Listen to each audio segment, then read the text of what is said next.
क्या आपकी सैलरी 10 लाख या उससे ज़्यादा है और आप जानना चाहते हैं कि किस तरीके से आप मिनिमम टैक्स पे करें या ज़ीरो टैक्स पे करें, तो ये वीडियो आपके लिए है।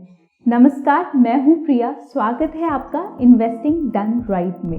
इस वीडियो में हम बात करने वाले हैं कि ओल्ड टैक्स रिजीम और न्यू टैक्स रिजीम होता क्या है। जब हम टैक्स सेविंग की बात करते हैं तो एग्जेम्पशंस क्या होते हैं और डिडक्शंस क्या होते हैं और ये कैसे हमें हेल्प करते हैं टैक्स सेविंग के लिए।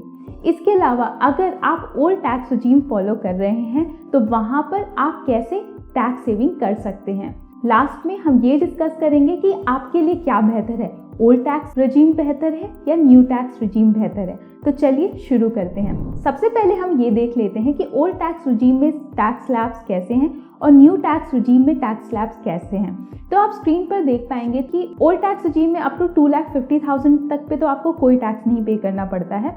उससे ऊपर अप टू 5 लाख रुपीस आपको 5% का टैक्स पे करना पड़ता है। 5 से 10 लाख में लाई करते हैं तो 20% पे करेंगे। उससे अबव अगर आपकी सैलरी 10 लाख से अबव है, उस केस में आप हाईएस्ट टैक्स ब्रैकेट में आ जाते हैं और वहां पर आपको 30% टैक्सेस पे करने पड़ते हैं। अब चलते हैं न्यू टैक्स रिजीम में और उसको समझने का कोशिश करते हैं कि यहाँ पर आपको कितना टैक्स पे करना पड़ेगा। सबसे पहले हम इसके टैक्स ब्रैकेट को देख लेते हैं। न्यू टैक्स रिजीम में आप देखेंगे कि यहाँ पे मल्टीपल ब्रैकेट्स है, 6 ब्रैकेट्स हैं, जबकि ओल्ड टैक्स रिजीम में हमारे 4 ब्रैकेट्स थे।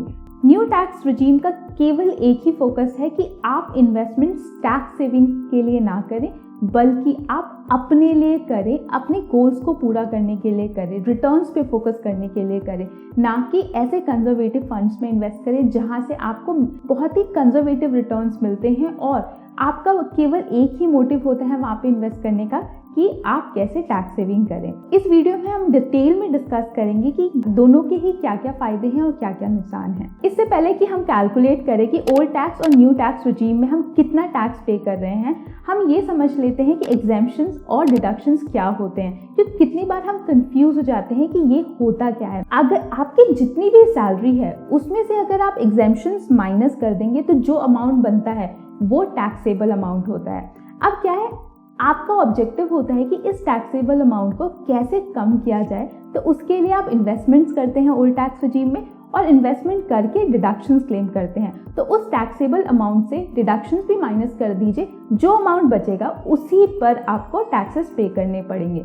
अब क्विकली हम अपने सैलरी स्ट्रक्चर को भी समझने का कोशिश करते हैं, उसमें कौन कौन से कंपोनेंट्स होते हैं और कहाँ कहाँ पे हमें एग्जेम्पशंस मिल जाते हैं। जैसे कि आपकी जो सैलरी होता है उसमें बेसिक कंपोनेंट होता है जो कि फुल्ली टैक्सेबल होता है, एक डीए अलाउंस होता है जो कि फुल्ली टैक्सेबल होता है, एचआरए का कंपोनेंट मिलता है जहां पर आपको एचआरए एग्जेम्पशन मिल जाता है, फिर लीव ट्रैवल अलाउंस होता है जहां पर आप कुछ एग्जेम्पशन क्लेम कर सकते हैं अंडर सेक्शन 10। इसके अलावा कुछ बिल्स होते हैं, अगर आप ऑफिस पर्पस के लिए कर रहे हैं वहाँ पर एग्जेम्पशन क्लेम कर सकते हैं, चिल्ड्रन एजुकेशन, हॉस्टल अलाउंस, इसके अलावा फूड पर। फिर स्टैंडर्ड डिडक्शन तो सबको मिलता है और प्रोफेशनल टैक्स के केस में भी कुछ कुछ एग्जेम्पशंस मिल जाते हैं। अब हम बात कर लेते हैं डिडक्शंस की। डिडक्शंस आप कैसे करते हैं, आप पहले इन्वेस्ट करते हैं और फिर उस अमाउंट को शो करते हैं डिडक्शंस क्लेम करने के लिए। किस किस तरीके के डिडक्शंस होते हैं वो डिस्कस कर लेते हैं। डिडक्शन को समझने के लिए कि कैसे आप अपने टैक्सेबल अमाउंट को कम कर सकते हैं, हम ये कैलकुलेट कर लेते हैं कि मान लीजिए आप कोई एग्जेम्पशन क्लेम नहीं करते हैं, कोई डिडक्शन क्लेम नहीं करते हैं, उस केस में आपको 10 लाख के अमाउंट पे कितना टैक्स पे करना पड़ेगा। तो हमें कितने टोटल टैक्सेस पे करने पड़ेंगे, तो जो कि अमाउंट आ जाता है 1,12,500 रुपीज़ का, अगर आप कुछ भी क्लेम नहीं करते हैं। अब चलिए समझने का कोशिश करते हैं कि इसको ज़ीरो कैसे कर सकते हैं। सबसे पहले जो डिडक्शन होता है वो स्टैंडर्ड डिडक्शन होता है, गवर्नमेंट आपको देती है। 50,000 रुपीज़ का डिडक्शन आराम से क्लेम कर सकते हैं। तो उस 10 लाख के अमाउंट से 50,000 को रिड्यूस कर दीजिए। अब अमाउंट बच जाता है 9,50,000 रुपीज़ का। अब आ जाते हैं एचआरए एग्जेम्पशन पे। अगर आपकी सैलरी कॉम्पोनेंट में एचआरए है और आप किसी रेंटेड घर में रहते हैं तो आप एग्जेम्पशन क्लेम कर सकते हैं। कैसे कर सकते हैं, उसका एक बेसिक फॉर्मूला है, क्विकली हम डिस्कस कर लेते हैं कि क्या फॉर्मूला है। 3 कंडीशंस होती है, तीनों में से जो अमाउंट कैलकुलेट करके आता है उसका मिनिमम आप पे करते हैं। सबसे पहले तो एक्चुअल एचआरए आपको कितना मिलता है, फिर आप मेट्रो और नॉन मेट्रो के हिसाब से कैलकुलेशन होती है कि 50% of basic salary plus DA आपको कैलकुलेट करना पड़ेगा इन केस ऑफ मेट्रो।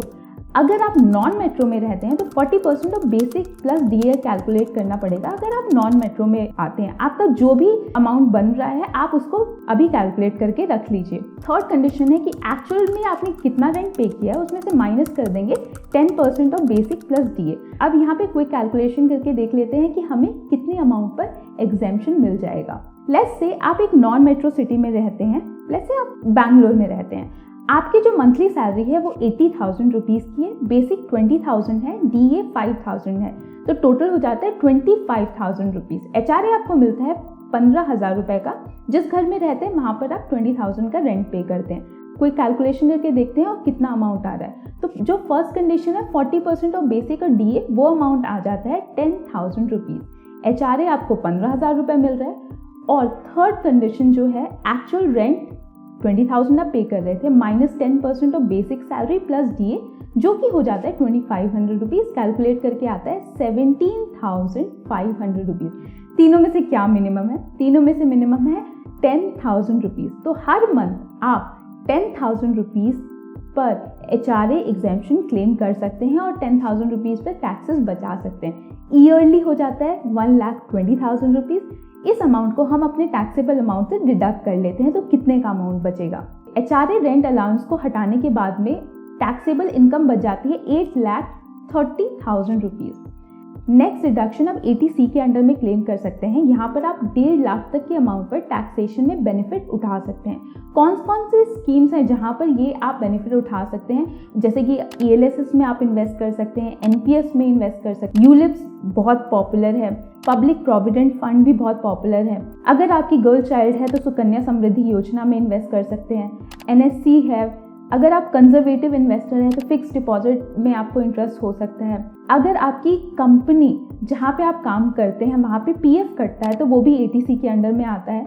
इसके अलावा अगर आपके पास होम लोन है तो वहाँ पर भी आपको 1.5 लाख तक का 80C के अंडर में एग्जेम्पशन मिल जाता है। अब चलिए इस 1.5 लाख के अमाउंट को अपने टैक्सेबल अमाउंट से डिडक्ट कर लेते हैं। कितने का अमाउंट बचा? 6,80,000 रुपीज़ बचा।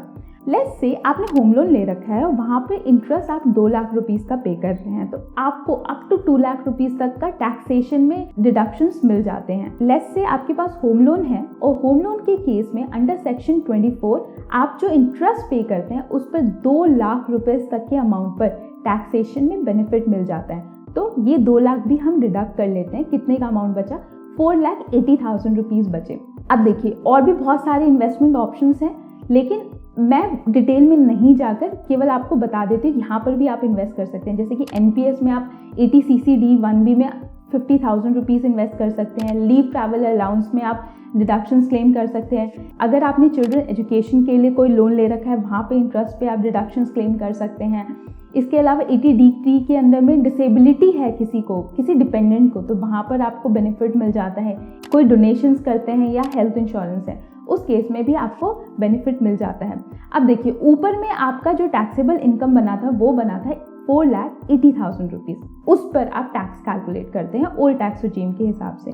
तो यहाँ पर जो टैक्स कैलकुलेट करके आता है वो आता है 11,500 rupees under old tax regime. अगर आपका जो टैक्सेबल अमाउंट है वो 5 लाख से कम जाता है तो उस केस में गवर्नमेंट आपको 12,500 रुपीज़ तक के अमाउंट पर रिबेट दे देती है। इसका मतलब है अगर इस अमाउंट या इससे कम में आपका टैक्स बनता है तो वो पूरा माफ हो जाएगा, आपको एक भी रुपया पे करने का जरूरत नहीं पड़ेगा। तो वो जो 11,500 रुपीज़ आपको टैक्सेस पे करने पड़ रहे थे for a income of 10 lakh rupees अब आपको पे नहीं करने पड़ेंगे, क्योंकि आपने एग्जेम्पशंस एंड डिडक्शंस क्लेम करके अपने टैक्सेबल अमाउंट को 5 लाख से कम कर दिया। और अब यहाँ पर आप सेक्शन 87A के अंडर में रिबेट ले सकते हैं। अब हम न्यू टैक्स रेजिम की बात कर लेते हैं। यहाँ पर जो मेजर डिफरेंस है वो ये है कि केवल आप स्टैंडर्ड डिडक्शन मिलेगा आपको यहाँ पर क्लेम करने के लिए। इसके अलावा कोई एग्जेम्पशन, कोई डिडक्शन नहीं मिलेगा। तो 50,000 का अमाउंट उस 10 लाख के अमाउंट से डिडक्ट कर लेते हैं, बचा 9,50,000 रुपये। तो उस 9,50,000 रुपये पे कितने का टैक्स बनता है? टैक्स ब्रैकेट के हिसाब से क्विक कैलकुलेशन कर लेते हैं। तो यहाँ पर आप देखेंगे कि कितने का अमाउंट बना, 52,500 रुपीज़ बने, जो कि आपको न्यू टैक्स रेजिम में पे करने पड़ेंगे। देखिए ओल्ड टैक्स रेजिम में आप जीरो टैक्स कब पे कर रहे थे? जब आपने बहुत सारे एग्जेम्पशंस दिखाए, आपने डिडक्शंस दिखाए, इन्वेस्टमेंट्स दिखाए, तब जाकर वहाँ पे जीरो टैक्स पे कर रहे थे। न्यू टैक्स रजीम में पे कर रहे हैं यहाँ आप 52,500 रुपीज़, क्योंकि यहाँ पर आप ना तो कोई एग्जेम्पशंस क्लेम कर रहे हैं, ना ही कोई डिडक्शंस क्लेम कर रहे हैं, केवल आप स्टैंडर्ड डिडक्शन ही क्लेम कर रहे हैं, जो कि है केवल 50,000 रुपीज़ का। अगर आप इन्वेस्ट कर रहे हैं तो आप ओल्ड टैक्स रजीम को फॉलो कीजिए। अगर आप नहीं कर रहे हैं, आप उतनी कॉम्प्लेक्सिटी में नहीं पढ़ना चाहते हैं, तो न्यू टैक्स रजीम आपके लिए है, क्योंकि यहाँ पे बिना कुछ किए थोड़ा सा टैक्स पे करके आप आराम से अपनी टैक्स फाइलिंग कर सकते हैं, जो कि बहुत ज़्यादा प्रोसेस को सिंपल कर देता है। आशा करती हूँ कि जो भी डिटेल्स यहाँ पे शेयर हुए हैं वो हेल्पफुल रहे होंगे, वो आपको हेल्प करेंगे आपकी टैक्सेशन जर्नी को ईजी करने में। अगर आपके कोई भी सुझाव हो तो वो आप कमेंट बॉक्स में डालकर मुझे बता सकते हैं। मैं मिलती हूँ आपको अपने नेक्स्ट वीडियो में। अगर आपने मेरे चैनल को सब्सक्राइब नहीं किया है तो प्लीज़ सब्सक्राइब कर लें, क्योंकि मैं पर्सनल फाइनेंस पे एवरी वीक 2 वीडियोस बनाती हूँ। अगर आप सब्सक्राइब करेंगे तो आपको मेरे नए वीडियोस की लेटेस्ट नोटिफिकेशन आती रहेगी।